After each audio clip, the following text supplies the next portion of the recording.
Excited, actually. Very happy to be able to introduce Taylor Price. Taylor works with me at AptarGroup, Inc. Aptar is a global manufacturer of dispensing systems. At Aptar, Taylor is a manager of global sustainability, where she supports sustainability efforts globally in all areas of our business. She has been with Aptar for about 4 years. Taylor has a master's degree in environmental management and as well as a certificate in environmental innovation and entrepreneurship, which I'm very proud to be able to say because I wasn't sure I'd be able to spit that one out, from Duke University. Not only is her background impressive, but I can verify, having worked with her for 4 years, that she is an impressive woman, period. Taylor lives in Charlotte, North Carolina, and she works from our Lincolnton, North Carolina plant in normal times. Obviously, now she's at home. But please join me in welcoming Taylor Price. Yeah, thanks so much, Judy. Glad to be here for sure. And thanks for having me. Always love talking about sustainability and environmental stuff. So always good to connect, even if from a distance. As Judy mentioned, I'm in North Carolina. In the normal times, I would come to McHenry County and come to Aptar's headquarters and the sites there more often. So had hoped to get to see you all in person one day, maybe soon, so we can cross paths there for sure. Let's see here. So put together a little presentation, wanted to make this casual. So definitely if there's questions, feel free to pop them in the chat. I'll be able to see those, but also, feel free to interrupt. Pretty casual. Did put together a couple of slides just to talk through. I know one thing that Judy mentioned is that, you hear a lot maybe in the group from, more grassroots organizations or nonprofit organizations and things like that around the environment, but less from businesses. So wanted to give a little bit of background on what are big corporations doing, global corporations doing on environmental issues, and then maybe get into a little bit of specifics, examples of what we're doing at Aptar, especially in manufacturing. I know a lot of people, have questions, what are manufacturers really doing? Or, especially in our industry when, we're talking about plastic and things like that, people have questions, which are understandable. And, how do you work in sustainability in business? So just kind of an overview, but did want to talk about that a little bit too. So little bit of extra intro, as Judy mentioned, in North Carolina, been here since 2006. So North Carolina feels a lot like home for me now. Did college here, worked for a little bit, did grad school here, both focused on environmental issues. So did environmental studies in undergrad. I worked actually in a high school before going to graduate school and did my master's in environmental management. So there, Duke has a really great program where there's an environmental management as a degree, which I didn't even know existed at one point, but they've got lots of policy, environment, water, energy, a little bit of everything. But the goal is to kind of create those next stewards for the environment. So great program, lots of, good people coming out of it, and have alumni all over the world on environmental issues specifically. So that's something a lot of people, also have questions about. How do you kind of get into some of these sustainability roles? So that was a little bit about my journey. I did throw in a quick video. Hopefully it works for me here, but just about 3 minutes. It's from another business out there. So you'll hear them kind of mention their pharmaceutical business in here, but really one of the terms that you hear a lot is corporate sustainability or corporate social responsibility. And you may have heard the term, you may not have, but just wanted to give a quick background, and then I'll chat about kind of what does Aptar think, maybe give a little bit of business perspective there. So let's see, hopefully this will work here and you can hear it. Let's talk about CSR, corporate social responsibility. What exactly does it mean? Global warming, diminuted natural resources, the extinction of various animal and plant species, global population increase, and migration. Amongst others, these are some of the real environmental and social issues we face today. How can we address these issues whilst ensuring food, education, and health for all? How can we ensure that economic development and technological progress benefit the greatest number of people? Faced with these challenges, a more sustainable, developmental approach becomes necessary. This requires the commitment of all international organisations, governments, associations, companies, citizens. Everyone is concerned. And in practice, what can a company do? The overall goal is to combine economic progress, social justice, and environmental preservation. Based on its corporate social responsibility, a company can ensure that its economic growth is beneficial to everyone: its suppliers, employees, customers, the local population, in short, all its stakeholders, whilst minimising its impacts on the planet. Depending on the sector of activity, the specific issues and challenges differ from company to company. Let's take a pharmaceutical company. It can act responsibly in many ways.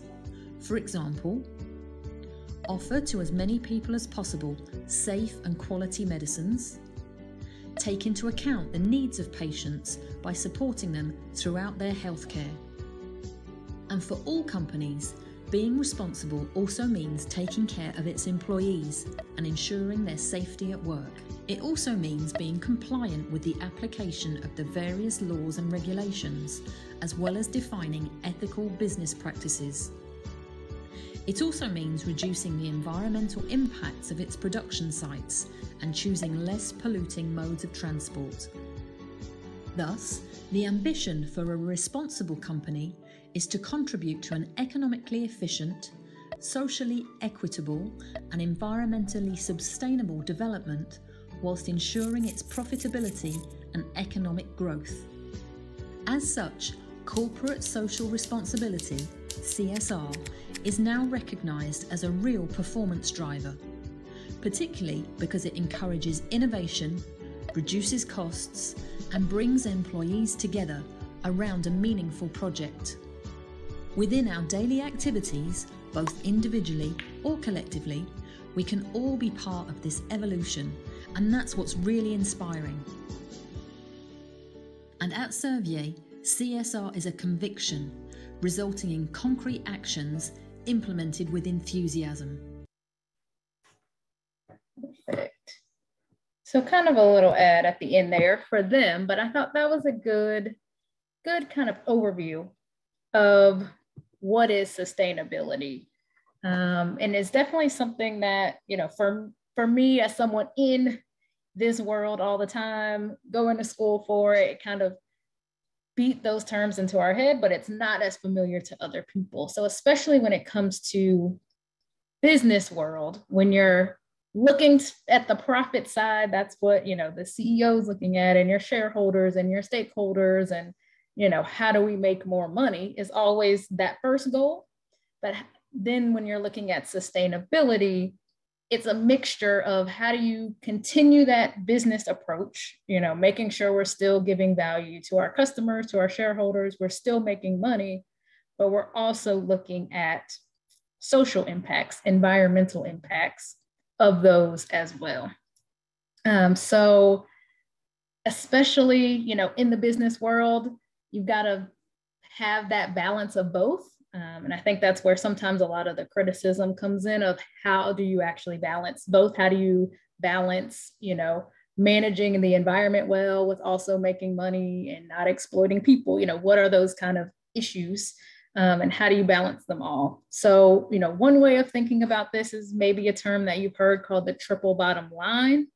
The people, planet, and profit, kind of how do you balance all three? And at that intersection of all three is what some people call, corporate sustainability or corporate social responsibility, trying to find that balance of the economic side, caring for your people, and also caring for the environment at the same time. So, one kind of general definition of sustainability was from the United Nations in 1987, and that's meeting the needs of the present without compromising the future generations.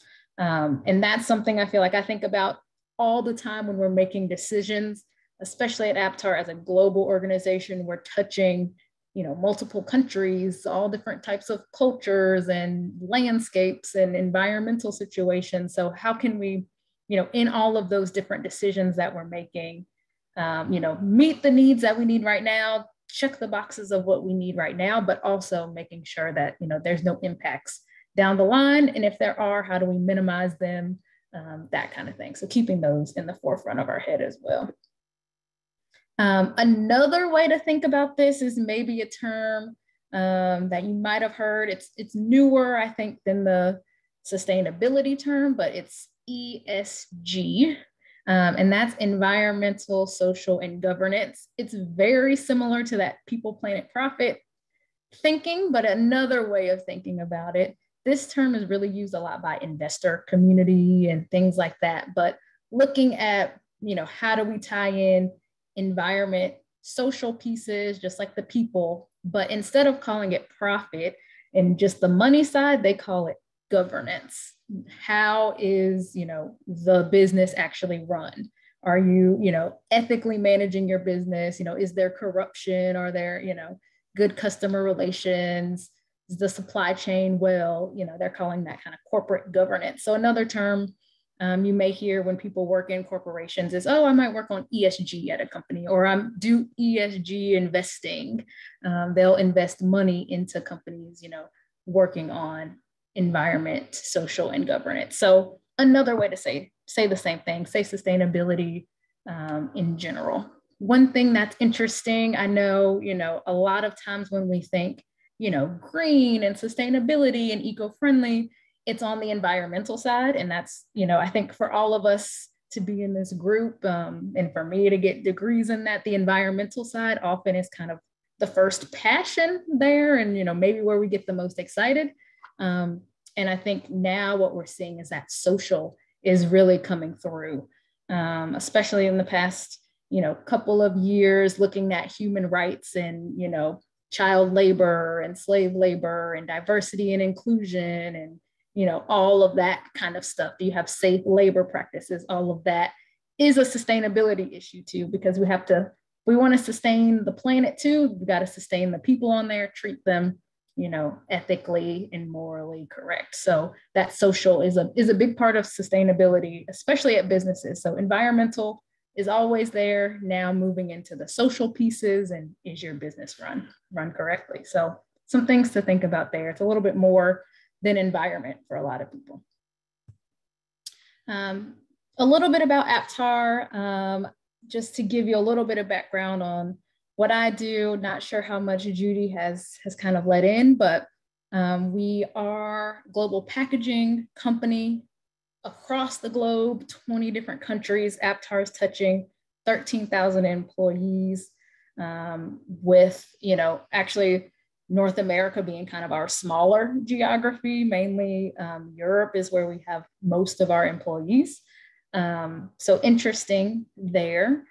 Another cool thing is a lot of people may not know Aptar. You all might for being in McHenry County and being close to a couple of our Aptar sites, but a lot of people around the world don't know Aptar, but we have customers that I'm sure that you all know with P&G and Unilever, L'Oreal and GSK, all those brands that you have in your home, in your kitchen, in your bathroom, things like that. So make all type of different products. Of course, a lot of our solutions and products that we're making are plastic. So we know that is, our environmental issue that we have to touch and have to interact with. How do we make sure that our products don't end up as waste or end up in a landfill? Or let's think about recyclability and things like that. So definitely a challenge for us. And I'll have some examples in here of how we're addressing some of that. Another big piece of our business is in the pharmaceutical space. So with COVID and with everything, that's going on, we, are playing a role in that as well. And so that's something, that's was mentioned in the video. How can you kind of touch sustainability in different ways? One way that we can touch sustainability is by, on the social side, being able to say, hey, we offer products that can save your life, that are helping in the COVID pandemic, that are, on vaccines, that are, we have things that do infant nutrition, and that's a ways to feed, the communities and the future generations, which is a great thing, but how do we do that in a responsible business way as well? So different things that we have to think about of, how do we continue to make what we make responsibly, but also how do we serve the world and serve our customers in that way too. This is Aptar's purpose statement. One thing that you'll see a lot of times at businesses is they'll have some type of purpose statement. So even though, of course, we know businesses, their main thing is to make money, right? First and foremost, all the time. But then a lot of times they'll have kind of another purpose statement that's who are you? Who are we as a company? And so Aptar says that they transform ideas into solutions that improve everyday life. So that's kind of another lens that we think about sustainability through. How do we improve everyday lives? That's kind of the Aptar purpose in general. Why do we care about sustainability? And this is some examples, kind of Aptar specific examples, but why does any business care about sustainability? Investors, you may have heard of BlackRock. They're one of the largest investment firms here. I think they have like trillions of dollars worth, invested in companies in all different industries. But BlackRock really takes a stand on sustainability issues and doesn't want to invest in companies that are not, performing well environmentally or socially. And so they've gotten really bold. BlackRock is kind of one of the more bold companies out there in investing, but their CEO has said numerous times that they will vote against management or boards of directors if companies are not making progress on sustainability, if they're not run ethically, if there is corruption, if there is child labor, they will vote against those boards and lose, billions, millions of dollars in funding. So that's a big reason why businesses care about sustainability, because you need some funds coming in, you need these investors to back up to stay in business. So that's one reason why people care. Especially on the corporate side, you need to keep that flow in order to continue for your business to run and your employees to have jobs and things like that. So that's one example. Another piece is customers. So Aptar's kind of in the middle of the value chain. We're supplying our products to the brands that we all know and love. And our customers are looking for products and looking for solutions. I think similar probably to you all on the call, you're looking for something that's more sustainable. You're looking for a plastic bottle that's recyclable. You're looking for, things that are refillable. You want those products. And the companies and the brands are the ones that are creating those products. So for example, this is a quote here from Coca-Cola CEO. He, has put out statements saying there's only one planet. We have to hit our sustainability goals, and they have some, ambitious sustainability goals. They don't have all the answers either. Aptar doesn't have all the answers, but, they're recognizing, hey, we only have one planet. Let's make sure as a business, we're working with people who care. We're making sustainability goals to at least try to mitigate some of those issues and make that a priority. Another kind of piece are just partners. So at Aptar, we're members of a global organization called the World Business Council for Sustainable Development. So they take and pull together, CEOs and people leading different companies across the globe to talk about sustainable business. How do we, push some of this a little bit further? Because I think something that, Aptar has definitely noticed, I'm sure all the countries, all the companies, across the globe have noticed, is we don't have all the answers. So we need to make sure we're working together. So there's, lots of different organizations, kind of similar to like a green drinks, but for business. You're pulling together all the companies that are interested in moving sustainability forward, having those conversations, meeting them where they are and sharing that information. So partners are also realizing this. So, boards are going to have to start looking at environmental and social performance. It's not just about money anymore. They're looking at, are you destroying nature? In order to be able to operate, that you have to kind of make a purpose and make, some of your things more sustainable for sure. So that's another example. And then lastly, for us at Aptar, one of the things that I'll say, some companies out there don't have leadership that cares about sustainability or cares about their people. And, they have to work through some of that. But one of the good things I will say about Aptar is that we do have a CEO that knows that sustainability is an important pillar for us.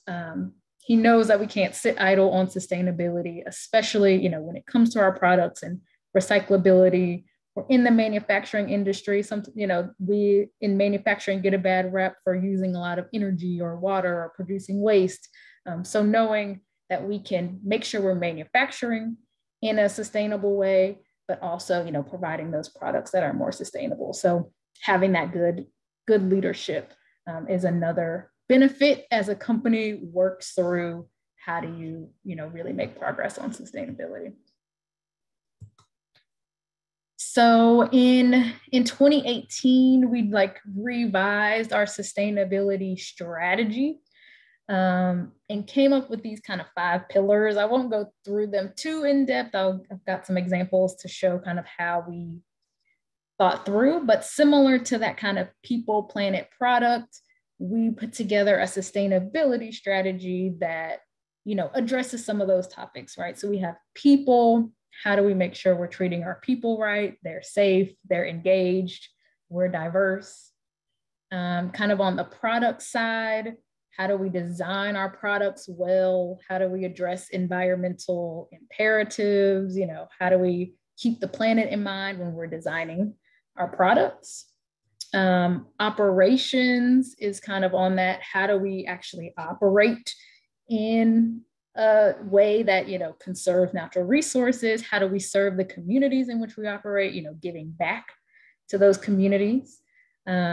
And then suppliers and partners is in there as well, because I think we know we can't do this alone. We have to work together, whether it's in the community, whether it's with other organizations, whether it's internal to Aptar, we have to work together to make some of this. And, I think kind of the big thing that I'll say here is, no one has all the answers. We're all just little pieces to the puzzle, I'm sure, as you all know, trekking along. So the more partners that you can have in that journey, the more you can kind of make that progress, but you need a little bit of everyone there to do that.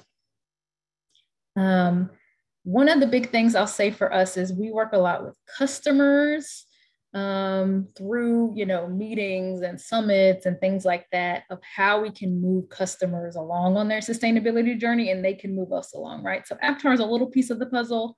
We're a pretty big company, but not as big as, a Coca-Cola or a Pfizer or a GSK. So how do we, continue to move some of those along, but maybe scale, they can help us scale some of maybe our more sustainable solutions, or we can help them enable, a new technology that allows for something to be recycled, for example. So, how do we maximize some of that impact?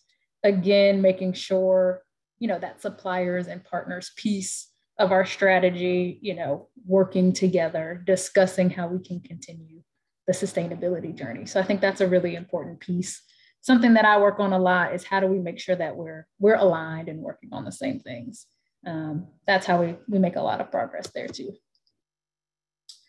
As a little bit of an example of what, we do, what I've worked on at Aptar to make some of this progress. that might be interesting to you all is landfill-free program. So, in manufacturing, we're making, dispensing systems, we're doing all of that good stuff. So what's something that we can do to make sure we're manufacturing in the best way that we can? So in 2013, even before I was at Aptar, kind of started as a grassroots thing to have a landfill-free program. And that's based off of a zero waste protocol that already exists. And we kind of modified it to make it work for Aptar. And that slowly grew into other Aptar sites. So, most recently we had a year where now we've got about 43, I think, manufacturing sites across the globe. And at the end of last year, 63% of those were landfill free certified, which is awesome because that means that they are able, to reuse, recycle, kind of find a home for, rather than sending a landfill, at least 90% of their waste at the site, operational waste. So, when we can say when we're making something, we're, not throwing it away, we're reusing or recycling or recovering some of that, maybe selling it to another company so that they can use it, things like that. So one example, we're looking to expand that program. But I think a cool thing to say, in 2020, we're still calculating some numbers for 2021, but in 2020, just from the waste that was avoided from our sites, we found, different homes we're able to recycle, reuse, that kind of thing. Globally for the whole year was about 650 cars off the road for a year. And that's just in waste in our operations that didn't go into the trash. So I think that's pretty cool, pretty interesting. A lot of companies are doing, programs like this to have, zero waste sites in manufacturing, figuring out some things to do there. So I think that was a pretty good example of something Aptar's doing, but a lot of other companies are doing as well. Another good example here that a lot of companies are doing is on, sourcing renewable energy. We use a lot of energy in the manufacturing space, but what's really interesting is, having the ability to source renewable energy, right? So being able to work directly with our utility providers to, buy renewable energy credits instead of coal credits or things like that. We're figuring out sourcing where we're getting our energy from, which is pretty cool. But one thing that I think is super interesting that a lot of people don't know, and I realize I should have kind of put in here what scope 1, 2, and 3 means for you guys, but scope 1 and 2 emissions are emissions that are, bought through electricity or used at our site, like natural gas, fuel in the cars, things like that. That's scopes 1 and 2 for us. And if you look at this chart, you'll see that's not that big of a percent, even for all of our manufacturing facilities. Only the 7 plus 8 here, the 15% is energy, fuel, natural gas. That's it when we're counting emissions. So while there's a lot of work that we can do there, obviously, there's still 85% of the pie here that is, not just us. That is in waste, transportation, and in all of the stuff that we purchase. And even here, fuel, energy, waste, transportation is still a small piece of that pie. And a big piece of that pie for us is all of the stuff that we purchase. So the raw material resin that we purchase, things like that. So that's really interesting. And that's the challenge that we see from our customers. For example, for Coca-Cola, they're 10, 20 times bigger than Aptar. They've got a lot of, energy emissions waste, they purchase a lot of goods and services, and transportation is even larger than us. And so their, emissions in their value chain, this scope 3 emissions is really big. So anything that Aptar does, or, all the companies, for example, someone makes the bottle, someone makes the label, someone makes the cap, someone sources, the sugar for the soda, and someone sources, the water, that kind of thing. All of that stuff is creating emissions at every little stop on the chain. And so anything that Aptar does, right, to reduce our emissions, source renewable energy, make better products, also in turn helps Coca-Cola, or helps, Nestle or another company, because they're going to end up buying our goods and services. The better we can make sustainability at every single stop on that chain is helpful. So I think that's something that kind of puts into perspective. Yes, there's a lot that companies can do, but it's a little bit more complicated when we're looking at that whole value chain. So that's really interesting. And I see, some kind of comments in the chat thinking about looking at sustainability reports. So that's a good, thing that companies put out there to showcase some of this stuff. So Aptar, for example, we put out a sustainability report where we publish these charts and we talk about renewable energy and challenges that we're having.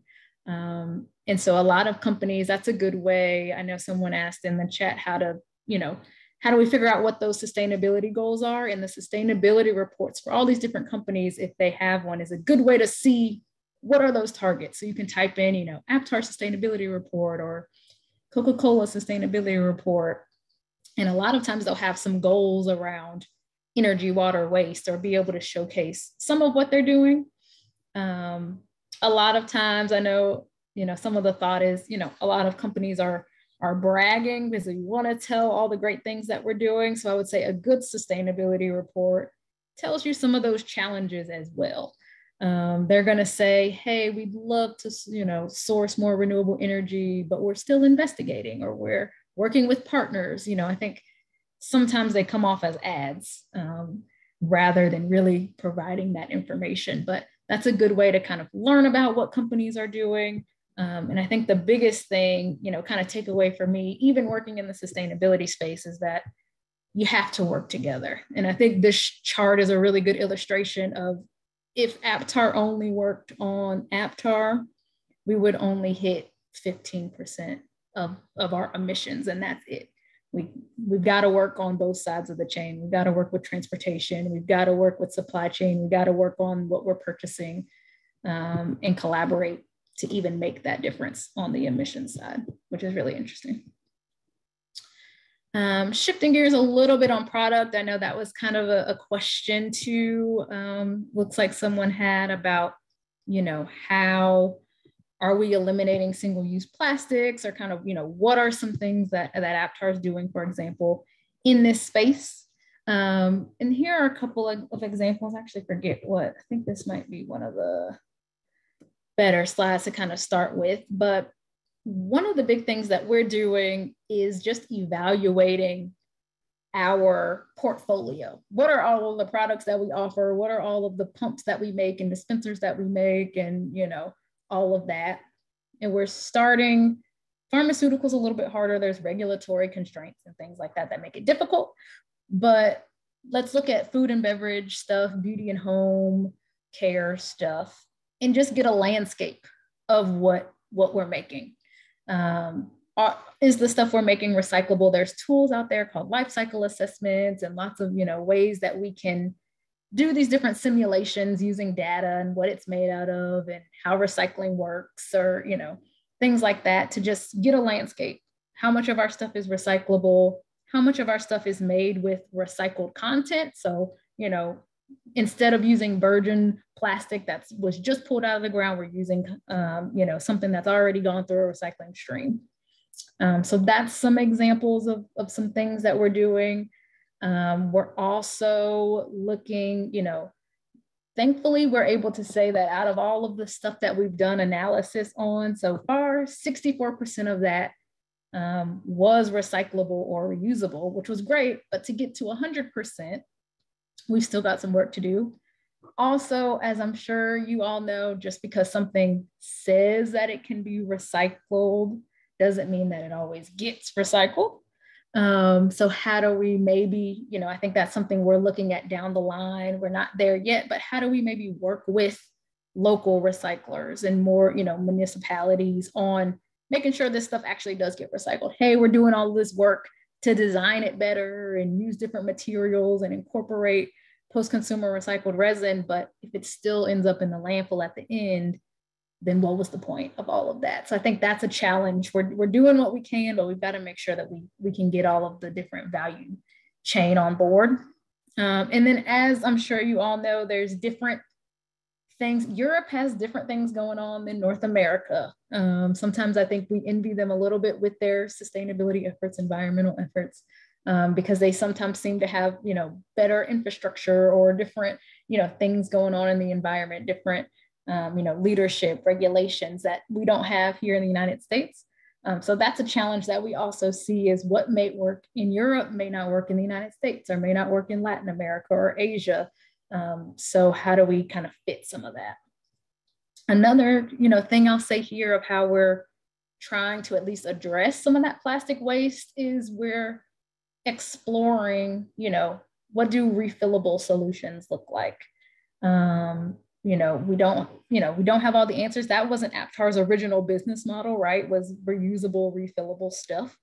That's not what we started at, but maybe that's what our business could evolve into. So that's something that we're looking at. We have our teams looking at, what could a refillable solution look like? We're doing a pilot program with Loop, which is may have heard of that, kind of was on the news a lot in 2020, 2019. It's like a pilot program, but you would order, your reusable groceries online. So you could order, orange juice and shampoo and deodorant and, razors, kind of do your grocery shopping online. They would send it to you in this reusable tote. You could use up all of your stuff, and it was in, durable, reusable aluminum bottles and cans and things like that. And then you would ship it back to Loop. They would wash it and reuse it, which is kind of interesting. So Aptar is involved in the pilot program of that. So we're making some pumps that are on the lotions and shampoos that are in that pilot program. So really just trying to learn. We don't know, what will stick. Will it be refillable? Will it be the returnable stuff? Will it be more recyclable? But really looking at all the solutions. And we have innovation teams that are looking at that, and other companies, are looking at that. How do we kind of touch some of these different pieces, making sure we're using recycled content. Monomaterial is a word you'll hear a lot as well, to say, hey, I think one thing people will say is packaging is complex. And the more different pieces, I'm sure you all know, when you go to recycle something and it has a film on it and cardboard on it and plastic on it, people don't know what to do with it. So how do you make something that's maybe one material, not a pump with a metal spring in it, as that traditionally happens, but something that can be actually recycled or reused? So that's some examples of things. We'll have to see. I think time will tell, really what takes us there. On the product side, I think we know how to do energy, water, waste really well, and companies know how to do that really well. But on the product side, we're still figuring out, working with consumers, working with brands, what is the future going to be for our products. So I'm interested to learn. If you guys got any ideas, we'll take those, and we will hire you at Aptar to make those happen for us. So that was all that I really had. I put a couple extra slides in here as well, just in case we needed them, but that was really all I kind of prepared for us. Wanted to just give a kind of overview of business side of sustainability, and then just some examples of what Aptar is doing. So happy to take any questions, happy to have conversation for the last 15 minutes or so.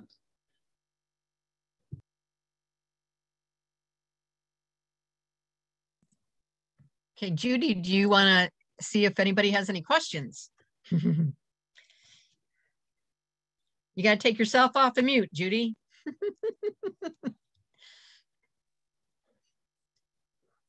Attempting. There you go. There's nothing else in the chat box. Scott Kuykendall has his hand raised. I don't know if you can see that or not. I actually cannot see that. So Scott, you want to throw out a question? Sure. Thank you so much. It's a great presentation. One of the things I really respect and look for when we're talking about sustainability is that honesty. Nobody has all the answers, like you said. We're trying to figure it out.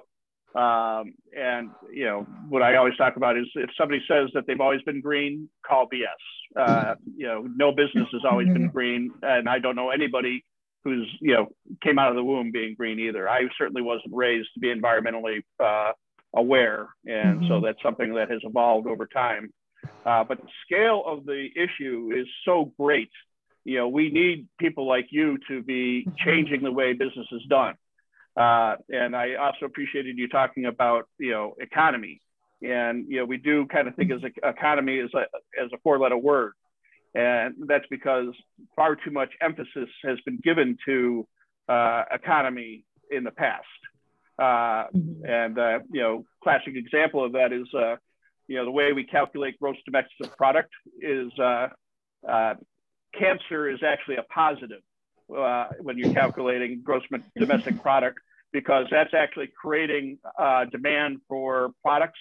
So if you've got cancer, you're getting chemo, you're getting all kinds of medicine, you're going to the hospital, it's generating economic activity. So to be healthy is actually a negative in terms of gross domestic product, but getting cancer is actually a positive. So, I mean, we need to fundamentally shift the way, we calculate and view pros and cons. And we've got a lot of people on the line who are investors, owners of a local food shed. And I think that's a great example of looking at people, profit, and economics.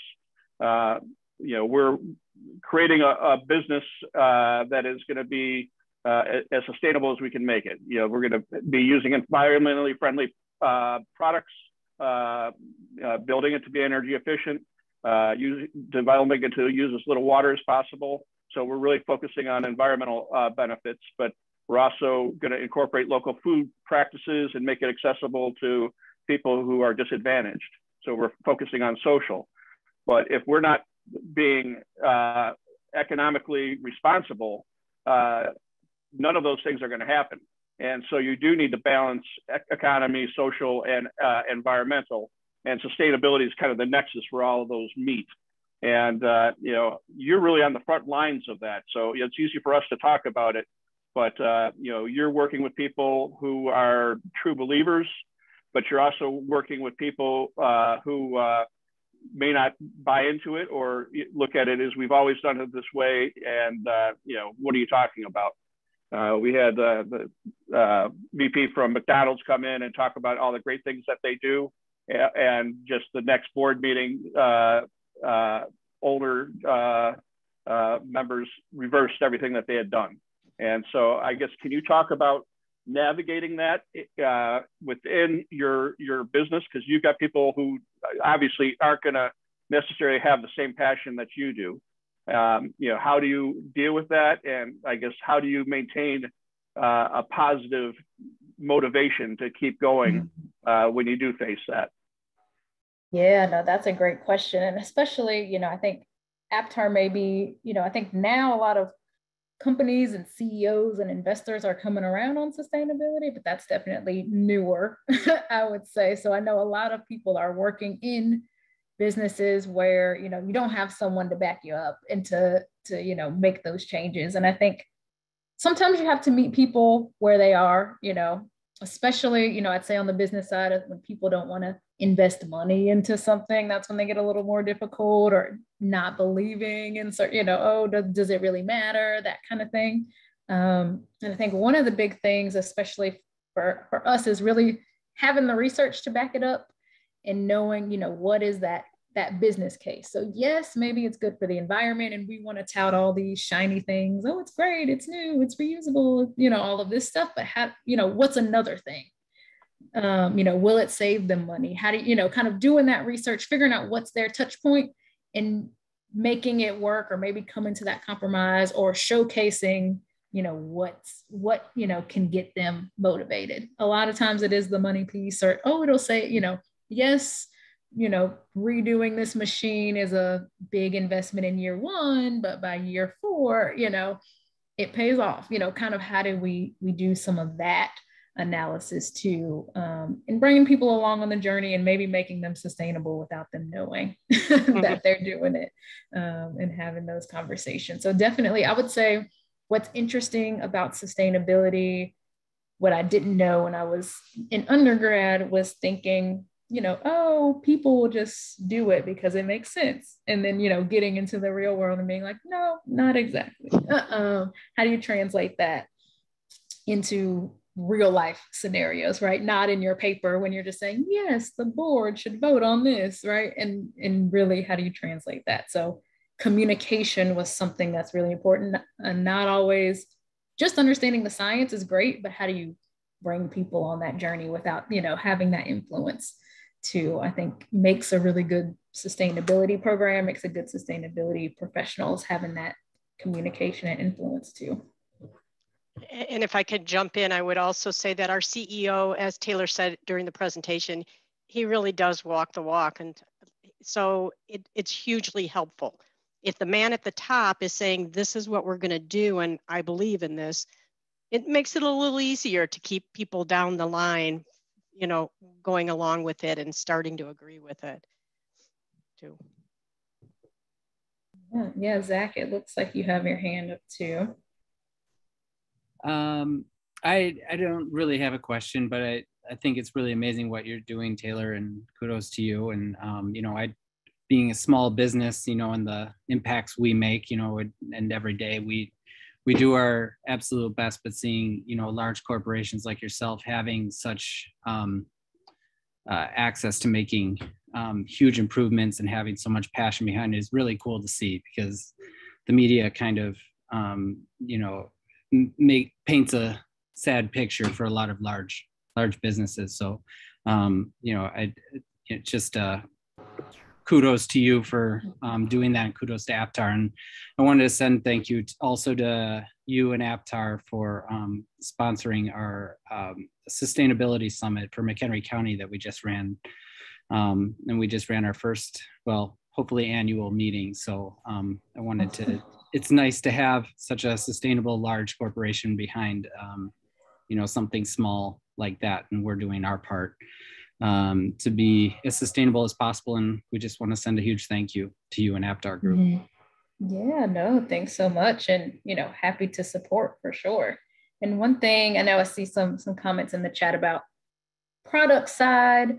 So one thing I'll plug is for the Loop website. I'll put that in the chat, but it's loopstore.com, but it's an interesting, thing. And I think it ties into, it looks like Sharon in the chat is saying, about the milkman model and things like that and recycling. And that is actually really what Loop was trying to go back to, right? They're trying to get to that problem of, hey, maybe we made the system too complicated. How do we go back to, that reuse and refill? So Loop, was looking to answer that question. And I think it's interesting, how we've evolved as a society. We did a lot of good in our evolution, but did we also do a lot of bad at the same time? So that's actually what Loop was trying to address, is can we get back to that milkman model? Could you, order your stuff or pick up things that are reusable and return them back to the store? So it's an interesting concept. They're in a couple of stores now. I don't know how far they've gotten, if they're in McHenry County or can do deliveries there, but it's a super interesting thing, but could be a way to get some stuff in reusable. They've even got ice cream, Haagen-Dazs ice cream in reusable, where you can, order it to home in a reusable container that's like double walled and things like that. And they'll, when you're done with it, you can return it right back to Kroger, come back, and get another one. So interesting. I think they're testing it more to see if consumers really want it. Unfortunately, we live in that society where things are really quick and easy, and people want that convenience, and they want you know, that functionality maybe that you get with the fancy, you know, dispenser and things like that. So, you know, it'll be an interesting model for sure. And hopefully more things like that catch on. And then maybe that's something that Aptar or other businesses could adapt, you know, our models to as well to feed into some of that. So we'll see how that goes. But more stuff like that is coming up. So I think we'll see, especially in the food and beverage space, going back to that reuse piece. And I think I see your hand too. There we go. I unmuted myself. My question is, how can we help companies like Aptar? I mean, do we have to demand that products are in those kinds of containers, or in the case of Aptar, since we know what good you guys have been doing, is there like a list of companies that Aptar is working with that we can support as consumers? Yeah, no, that's a really good question, and something I haven't thought about too much. So that's a really good question. But I would say, you know, one thing, especially as consumers, where a lot of our power is really in the dollar too, right? So maybe it is, you know, buying and, you know, writing about and being interested, you know, showing your interest in those more, you know, products that are made with recycled content, or, you know, products that, you know, supporting those companies who may be starting, you know, maybe it's Loop, but maybe it's another brand that's, you know, a startup brand that has more of that reuse, refill, you know, shifting those habits. And then I think what I've seen a lot is the smaller brands will start something, and then here comes Coca-Cola snatching them up, or P&G buying that sustainable brand. Was a beauty brand that I really liked that had some, you know, sustainability pieces. Oh, they use clean beauty, and P&G just bought them in January, which is kind of interesting. So I think they're looking for, you know, they're seeing the startups do it and other brands do it, and they're snatching them up and using them. That's what we saw with Burt's Bees, for example. Clorox bought them, and we're like, that's what we are trying to do. I don't know if it worked in the way that they thought, in that, you know, they would absorb instantly all of the sustainability benefit. I don't know if they got that quite yet, but hopefully there was some learnings from that. So I would say, you know, definitely making those steps to kind of change our consumer behavior is what will get the brands talking. Well, sometimes I wonder if they get bought out because they did so good that it dilutes what the big company was doing and makes them look a little better, even if they don't maintain it anymore. So unfortunately. Well, thank you. Thank you. I'm going to see if anyone else have any questions? Yeah, it looks like one was in the chat about why not charging more for the durable stuff. Good question. I think we've got to figure out what consumers want. I think the brands are trying to figure out, do you pay $2 extra for something that's reusable? Are people willing to do that in, you know, like a deposit system? Or is it recycling? You know, I think there's, you know, differing of opinions and figuring out what works for sure. And then there was one question about when was Aptar founded? We've been around for a while. I think it's been 75 plus years now. So pretty old, but we were not publicly traded on the New York Stock Exchange until 1993. So we are babies publicly, but been around for a long time. So, and, you know, I don't think we would definitely say, no, someone said, you know, if we say we're doing sustainability all the time, definitely not our story. I think, you know, it grew over time, and as leadership changes and the world changes, we kind of grew into sustainability. So hopefully we're able to continue to do that as the world continues to change. So I'm excited to see where it goes, see, you know, what's next especially in kind of the consumer product space, since that's what Aptar touches. You know, what's next for all the stuff in our house? Do we go reusable? Do we go recyclable? What's going to change, especially at the grocery store? I'm excited to see what's going to change there. Are we bringing our own little bags back to the grocery store? Things like that. So definitely, I think, especially for all of us being more on that environmentally minded, actually, you know, giving those things a try, bringing those reusable bags, you know, changing those behaviors. And if we get 100 million people to do it, that's a big market shift. So Aptar will take notice, Coca-Cola will take notice when we start doing things like that.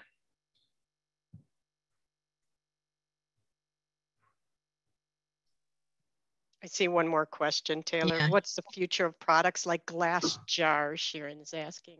Yes, yeah, that's really interesting, Sharon. And one thing, I know plastic gets a bad rep a lot of times because of the plastic pollution piece.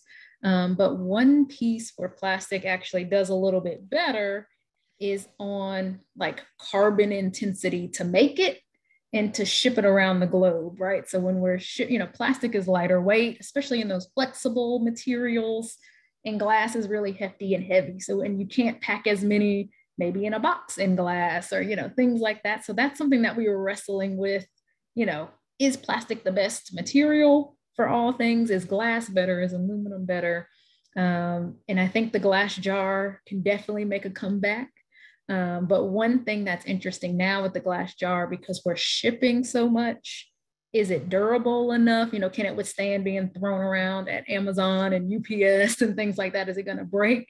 Plastic, unfortunately, has a benefit there now that we live in this mobile world. So I think that'll be interesting. Maybe there's a better way to make a glass jar too and make that a little more resistant in the weight of shipping that stuff around. So I think glass can definitely have a future, make a comeback, but because we're now so reliant on shipping, I think that glass is taking a backseat. One thing I've noticed is a lot of stuff has switched from glass bottles into plastic. And I think a lot of that is because of the way that we ship things. So maybe there's hopefully some more innovations or creative ways that we can bring glass back. And maybe it's through some of that refillable, returnable stuff. But I think that's why plastic has shot up in popularity, because it's usable in so many ways. So yep, glass is probably going to be used more locally, but where the markets can handle it. Scott has another question. It's hard to see the little hand with his little displays there of all his little credentials, but Scott's got another question. Yeah, so we talk a lot about recycling, and one of the problems with recycling is it's putting the responsibility on the backs of the consumer. Ideally what it would be is that the manufacturer would take back the material so that it could be a feedstock for the next generation of their product.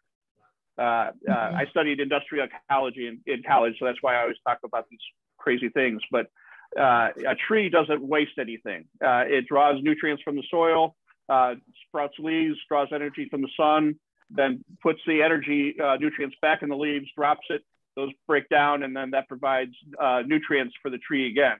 And so industries that produce plastic, and plastic can be a good thing. The book Cradle to Cradle was produced in using polymers, which then could be reused over and over again at the same quality. So I guess, from an industrial standpoint, are you guys looking at ways that you can use the plastics that you put out into the world and take them back and use them as a feedstock and as a way of closing that loop? I know it's not easy to do, but if you create a system where you can easily get that material back and treat that as a value, having value, then that's going to come back to you much more easily than the system we have now. Yeah, no, that's a really good question, and something, I think we're kind of wrestling with through some of the organizations, a little bit less directly, kind of investing and following some of that, but not directly. I know there are some companies out there that have actually invested. I think Berry Plastic is one, but they've actually invested in their own recycling plant, they're manufacturing bottles, but they also have a recycling side of the business as well. So Aptar hasn't looked into that side quite yet. But maybe it's for us on the partnerships. Maybe it's having a partnership with a recycler or a partnership with, Coca-Cola. Okay, they have a lot of campaigns to get their bottles back. Especially at stadiums and things like that. I know they have, how do we get plastic bottles back at events. So maybe it's partnering with, their partners, and hey, your, stadium trash has turned into an Aptar closure or something like that. So nothing too directly. I think that's kind of the next cutting edge of how do you close that circle all the way around, especially here in North America, infrastructure. How do we make sure we're actually using it? But true to your point, Scott, of my perspective, I think, is there's so much plastic already out there.